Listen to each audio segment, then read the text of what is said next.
ஓம் சாந்தி. எல்லோரும் சந்தோஷமாக இருக்கிறீங்களா? ஒரு சகோதரி கேட்டிருக்கிறாங்க, எங்களுக்கு கல்யாணம் ஆகி 5 வருஷம்தான் ஆகுது, அதுக்குள்ளே என்னுடைய கணவன் இறந்துட்டார் திடீர்னு. ஒரு கை குழந்தை தான் இருக்குது. இப்போ என் கணவன் என் கூடவே இருப்பாரா அப்படின்னு கேட்குறாங்க, இறந்த பிறகும். ஸோ முதல்ல இந்த ஒரு விஷயத்துக்காகவே பெண்களுக்கு ஒரு மிகப்பெரிய சல்யூட் வைக்கணும். ஏன்னா கல்யாணம் ஆகி 5 வருஷம் ஆகுதுன்னா எப்படியும் ஒரு 20-25 வயசுக்குள்ளே பெண்களை கல்யாணம் பண்ணி வச்சுடுவாங்க இல்லை? அப்போ உங்களுக்கு ஒரு 25 அந்த ரேஞ்சு தான் இருக்கும் வயசு. ஸோ இதே மாதிரி ஒரு ஆணுக்கு இந்த வயசுலேயே மனைவி இறந்துட்டா அடுத்த செகண்டு அடுத்த திருமணத்தை பற்றி யோசிக்க ஆரம்பிச்சிடுவான். பட் பெண்கள் அந்த ஆப்ஷனே மைண்டில் எடுத்துகிட்டே வரல. அதாவது எல்லா பெண்களும் அப்படி இருக்கிறதில்ல, பட் ஜென்ரலாக நிறைய பெண்கள் இப்படி தான் இருக்கிறாங்க. அப்படி திருமணம் பண்ணுறவங்க கூட வீட்டில் ஃபோர்ஸ் பண்ணி வைப்பாங்க. ஸோ இது இதனால தான் பெண்களை உயர்த்தி பார்க்குறது. சரி, இப்போ அந்த சகோதரியுடைய கேள்விக்கு வருவோம். இறந்த பிறகும் என் கணவர் என் கூடவே இருப்பாரா அப்படின்னு அவங்க கேட்குறதுல ஒரு லாஜிக்கும் இருக்குது. ஏன்னா அவர் எப்படி இறந்தாருன்னு தெரியல, பட் ஆனால் திடீர் மரணம் இல்லையா? ஸோ அப்போ பெரும்பாலும் அந்த மாதிரி இறக்குறவங்க பேயாக அலைவாங்க. அப்போ இவங்க கேட்குறதுடைய உண்மையான அர்த்தம் என்னென்னா, பேயாவே அலைந்தாலும் அவர் என் கூடவே இருப்பாரா அப்படிங்கிறதா அவங்களுடைய கேள்வி. அப்படி அவங்க பேயாக அலைந்தால் இவங்களைத்தான் அவர் நேசிச்சிட்டு இருக்கிற உலகத்திலேயே அதிகமாக அப்படின்னா கண்டிப்பாக இவங்க கூட தான் இருப்பார். பெரும்பாலும் அப்படி தான் இருப்பாங்க இல்லையா? சின்ன வயசு மனைவி, ஒரு கை குழந்தை வேறு இருக்குது அப்படின்னா இன்னொரு பிறவி எடுக்கிற வரைக்கும் கூட தான் இருப்பாங்க. ஆனால் கூடவே இருந்தால் கூட என்ன பண்ண முடியும் உடம்பு இல்லாமல்? அது ஒரு பெரிய விஷயம் இல்லை. உடம்பு இருந்தால் தான் எது வேணாலுமே பண்ண முடியும். இல்லாட்டினா ஜஸ்ட்டு பார்த்துட்டு தான் இருக்க முடியும். துடிக்கும் அந்த ஆத்மா. இந்த சகோதரி அழுவுறதெல்லாம் பார்த்துட்டு என்னால் ஒன்றுமே பண்ண முடியலையே அப்படின்னு அழுவோம். மேபி காசெல்லாம் வச்சுருப்பார், ஆனால் அது எங்கே வச்சுருக்காருன்றது மனைவிக்கு தெரியாமல் இருக்கலாம். ஸோ காசு இருக்குது, ஆனால் மனைவிக்கு அடுத்த வேலை சாப்பாட்டுக்கு வழி இல்லாத நிலை இருக்குது அப்படிங்கிறத நினச்சி ரொம்ப துடிப்பாங்க. ஆனால் இதுக்காக தான் சிலர் இன்னொருத்தர் உடம்புல பிரவேசமாகறாங்க, ஒரு சில காரியங்களை செய்யணும் அப்படிங்கிறதுக்காக. ஆனால் பெரும்பாலும் அந்த மாதிரி பிரவேசமாகறவங்க கெடுதல் தான் பண்ணுறாங்க. நல்லது பண்ணுறதா அவ்வளோ கேள்விப்படலை. ஸோ இப்போ இவங்களுடைய கணவர் யார் உடல்லையோ பிரவேசமாகிறார்னு வச்சுக்கோங்களேன், அவர் மனைவின்ற பார்வையிலே பார்ப்பார். அப்போ பிரவேசமாகிறது வேறு ஏதோ ஒரு புனிதமான உறவாக இருக்கும். அந்த உறவில் இருக்கிற ஒருத்தர் இவங்களை மனைவின்ற ஒரு விகார பார்வையில் பார்த்தா அது எவ்வளோ பெரிய விபரீதமான விளைவு இருக்கும், யோசிச்சு பாருங்கள். ஸோ அதனால் இந்த மாதிரி பேயா அலையிறதுனால உண்மையிலே கெடுதல் தான் அதிகம். பெஸ்ட் என்னென்னா, அவங்க அடுத்த ஜென்மம் எடுப்பதற்காக அவங்களே முயற்சி பண்ணணும்.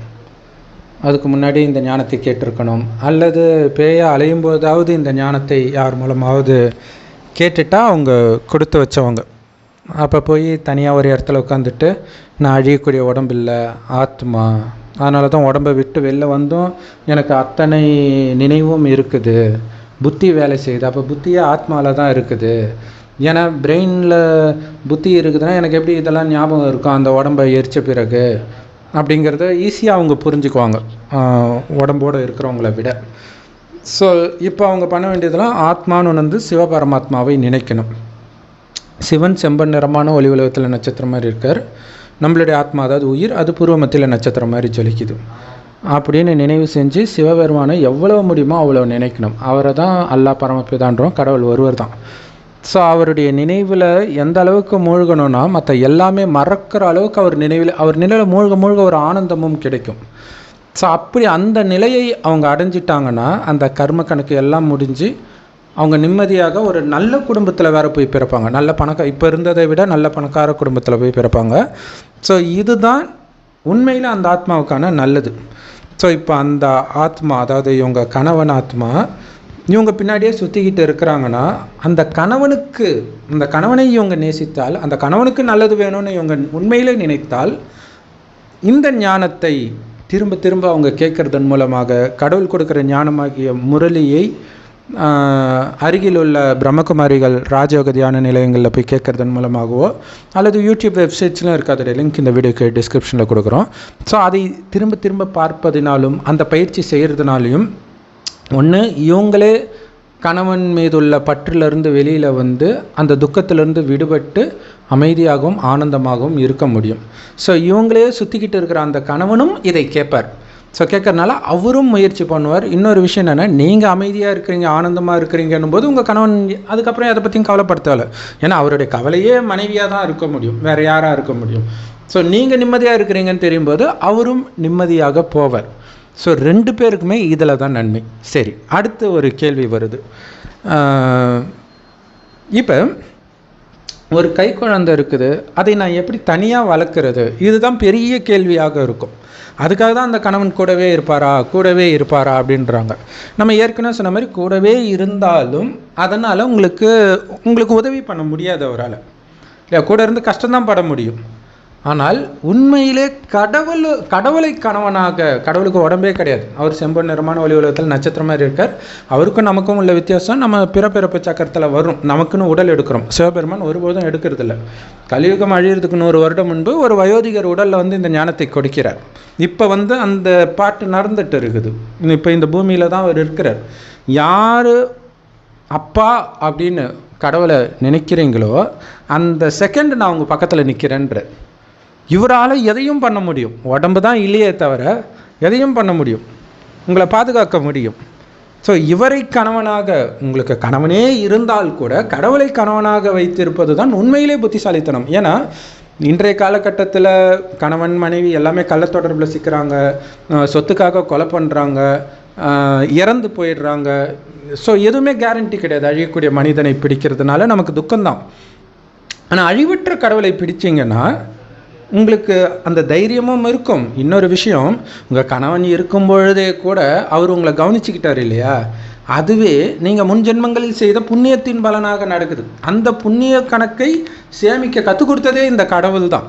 ஒவ்வொரு 5000 வருட இறுதியிலும் கடவுள் கற்றுக் கொடுக்கறது தான் அடுத்த 5000 வருடம் தொடருது.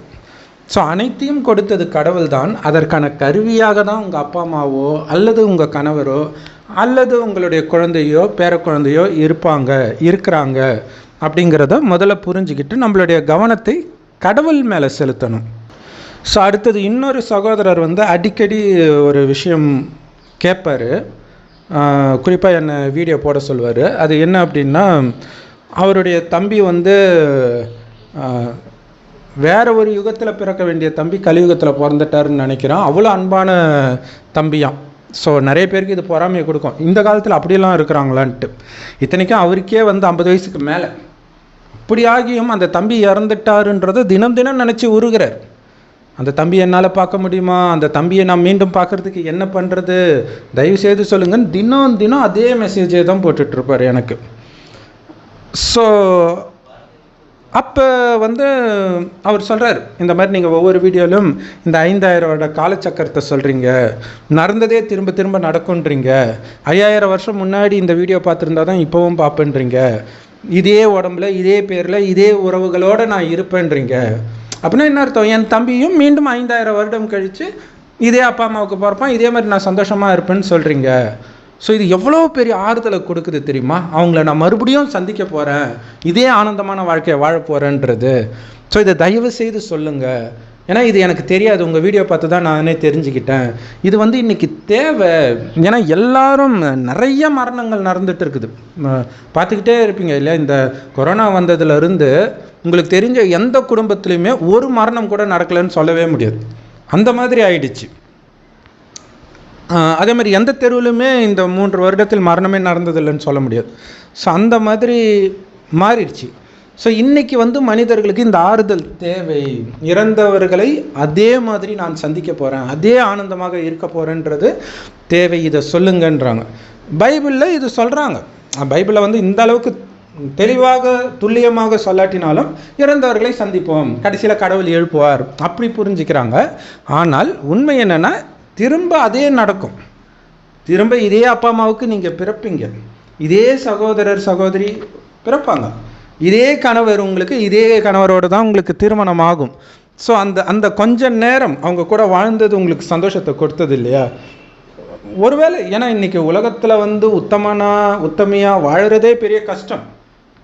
மேபி அவர் இதுக்கு மேலே உயிரோடு இருந்திருந்தால் ஒருவேளை அவருக்குள்ளே கெட்ட குணம் கூட வந்திருக்கலாம். ஆனால் உங்ககிட்ட இருக்கிற வரைக்கும் அந்த மாதிரி குணம் வந்து அவருக்கு வெளிப்படலை அப்படின்னு தான் நான் நம்புகிறேன். ஸோ அதுவே ஒரு மிகப்பெரிய நல்லது தான். ஸோ அவரை மீண்டும் நீங்கள் சந்திக்க தான் போகிறீங்க அப்படிங்கிறது உங்களுக்கு கொஞ்சமாவது ஆறுதலை கொடுக்கும். ஆனாலும் நம்ம மனிதர்களை பிடிக்கக்கூடாது, கடவுளைத்தான் பிடிக்கணும். அவர் நம்ம கூடவே இருந்து உதவி பண்ணுறதுக்கு எப்போவுமே தயாராக இருக்கிறேன்றார். அதுக்கு வந்து இந்த மகாபாரதத்தில் உங்களுக்கு தெரியும் இல்லையா, அந்த தாயம் விளையாடுவாங்களே, சூதாட்டம் விளையாடி நாட்டெல்லாம் இழக்கிறார் இல்லையா தர்மர். ஸோ அப்போ வந்து கிருஷ்ணர் கடைசியாக கேட்குறாராம், இத்தனை பேர் நீங்கள் விளையாடுறீங்க, அவன் வந்து சகுனியை கூப்பிட்றான், ஒரு அநியாயம் நடக்குது, எல்லாம் ரைட்டு, ஆனால் உங்கள் யாருக்குமே என்ன கூப்பிடணும்னு தோணலையே, நான் வாசல்லே நின்றுட்டு இருக்கிறேன், என்னை யாராவது கூப்பிடுவீங்களா உங்களுக்கு வந்து உதவி பண்ணலான்ட்டு. இப்படித்தான் கடவுள் இருக்கிறார். ஒரு செகண்டும் உங்களுக்கு உதவி பண்ண அவர் காத்துக்கிட்டு இருக்காரு. ஆனால் நமக்கு மைண்டில் யார் வருது? கணவன் தான் வர்றார், தம்பி தான் வராங்க, பொண்டாட்டி தான் வராங்க, குழந்தை தான் வராங்க. கடவுள் வரவே மாட்டுறாரு. நீங்கள் யாரெல்லாம் நினைக்கிறீங்களோ அவங்கவுங்க எட்டி உதைச்சா அப்போ தான் கடவுள்கிட்டே போகிறீங்க. அதுக்கு முன்னாடியே கடவுளை கூப்பிட்டுருந்தா இந்த பிரச்சனையே வந்திருக்காது. நான் வெயிட் பண்ணிக்கிட்டே இருக்கிறேன்றார். ஸோ அதனால் ஒரு அப்பா அம்மா குழந்தைக்கு பண்ணுற மிகப்பெரிய உதவி படிக்க வைக்கிறதெல்லாம் கூட கிடையாது, கடவுள் கையோடு உங்கள் குழந்தை கையை பிடிச்சி விடுறது தான். ஒரு கணவன் மனைவிக்கு செய்கிற மிகப்பெரிய உதவி அவள் பேரில் இன்சூரன்ஸ் எடுக்கிறதெல்லாம் கிடையாது, கடவுள் கையோடு உங்கள் மனைவி கையை பிடிச்சி விடுறது தான். ஏன்னா நீங்கள் கடைசி வரைக்கும் காப்பாற்றிடுவீங்களா? கடைசி வரைக்கும் நீங்கள் இருப்பீங்களா? முதல்ல எந்த தைரியத்தில் அல்லது அகங்காரத்தில் அப்படி சொல்கிறீங்க கடைசி வரைக்கும் நான் பார்த்துக்கோன்னு? யாராலையும் முடியாது இல்லையா? நல்லா இருக்கிறவங்க திடீர்னு இறக்குறாங்க, அதை விட கொடுமை திடீர்னு படுக்கை ஆகிடுறாங்க, என்னென்னமோ நடக்குது, விதவிதமான வியாதி வருது. ஸோ அந்த கடவுள் கையை பிடித்தால் அவர் வழி நடத்துவார். ஸோ அவர் வழி நடத்துறதுக்கு தான் வந்திருக்கிறார், இந்த ஞானத்தை கொடுக்குறார் முரளி. நான் ஏற்கனவே சொன்ன மாதிரி டிஸ்கிரிப்ஷனில் அதோடைய லிங்க் இருக்குது. அந்த முரளியை தினமும் படியுங்கள், படித்ததை மட்டுமே சிந்தனை பண்ணிக்கிட்டு இருங்க, இறைவனை நினைவு செய்யுங்க. செம்பன் நிறமான ஒளி உலகத்தில் நட்சத்திரம் மாதிரி அவர் இருக்கிறாருன்ட்டு. இன்னொரு முக்கியமான விஷயம், இந்த துக்கமெல்லாம் ஒரு 10-15 வருஷத்தில் அவ்வளோதான், உலகத்தில் எந்த மூலையிலுமே துக்கமே இருக்காது. ஏன் தெரியுமா? இந்த பூமி துக்கமே இல்லாத சுகமான சொர்க்கமாக மாறப்போகுது. ஏன்னா 5000 வருஷம் முன்னாடி அப்படி தான் இருந்துச்சு. அந்த 5000 வருஷம் முடிஞ்சிருச்சு, கலியுகம் முடிந்து மீண்டும் சத்தியுக சொர்க்கம் வரப்போகுது. ஆனால் அதுக்கு முன்னாடி நாம் கடந்த 2500 வருடம் இந்த பூமி நரகமாக இருக்கும்போது நிறைய பாவம் செஞ்சிட்டோம். அதற்கான தண்டனை தான் நாம் இப்போ அனுபவிச்சுட்டு இருக்கோம். ஆனாலும் இப்போ கடவுளை பிடிச்சிட்டிங்கன்னா அந்த தண்டனை கூட உங்களுக்கு வலியை கொடுக்காது. அதனால தான் மரண நேரத்தில் மார்கண்டேயன் சிவலிங்கத்தை கெட்டியாக கட்டி பிடிச்சிக்கிட்டான்ட்டு பக்தியில் கதை. ஆனால் சிவனுக்கு உடம்பு கிடையாது, கண்ணுக்கு தெரியாத நுட்பமான ஒளிப்புள்ளி. ஸோ மனதால் தான் அவரை பிடிக்க முடியும். எந்த அளவுக்கு பிடிக்கிறீங்களோ அந்த அளவுக்கு ஆத்மா தூய்மையாகும், ஆனந்தமாகும். எதுவுமே உங்ககிட்ட இருக்காது, ஆனால் அவ்வளோ ஆனந்தம், அவ்வளோ நம்பிக்கை, அவ்வளோ தைரியம் இருக்கும். ஸோ உங்கள் குழந்தைக்கும் கடவுளுடைய ஞானத்தை கொடுங்க, வலுக்கட்டாயமாக கொடுங்க. இல்லை ஸ்கூலுக்கு போகலைன்னு குழந்தை அடம் பிடிச்சா விட்டுடுறீங்களா? அப்போ விட மாட்டீங்க. ஆனால் எந்த வீட்டிலையுமே சாமி நம்பிக்கையை மட்டும் கடவுள்கிட்ட வலுக்கட்டாயமாக கொடுக்க மாட்டாங்க, குறிப்பாக இந்துக்கள். அதுதான் மிகப்பெரிய தவறு இந்துக்கள் பண்ணுறாங்க. ஸோ இது வந்து எல்லா மதத்துக்குமான ஞானம், கடவுள் வந்திருக்காரு. ஸோ இந்த ஞானத்தை வலுக்கட்டாயமாக கொடுத்தீங்கன்னா நாமளே இறக்கும்போது நம்ம நிம்மதியாக இறப்போம். ஐயோ குழந்தையோட நிலைமை என்ன ஆகுமோ?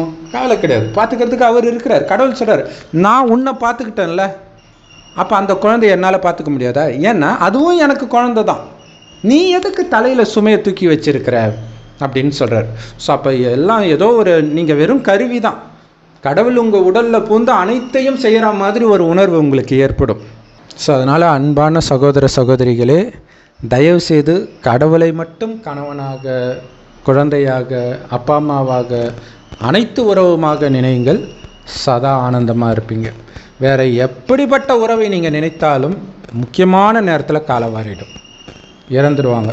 ஒரு சகோதரி சொல்கிறாங்க, நான் வந்து காலேஜ் 3rd இயர் படிக்கும்போது கூட எங்கள் அப்பா வந்து எனக்கு சாப்பாடு போட்டால் தான் சாப்பிடுவேன், அவ்வளவு அன்பு எனக்கு அப்பா மேலேன்றாங்க.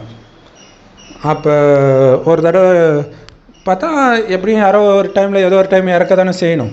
அப்படி இறந்த செய்தி கேட்டோன்னே ஒரு மென்டலாகவே ஆகிட்டாங்க. யோசிச்சு பாருங்கள், மனிதன் மேலே வைக்கிற அன்பு உங்களை வந்து மென்டலாக்கிடும்.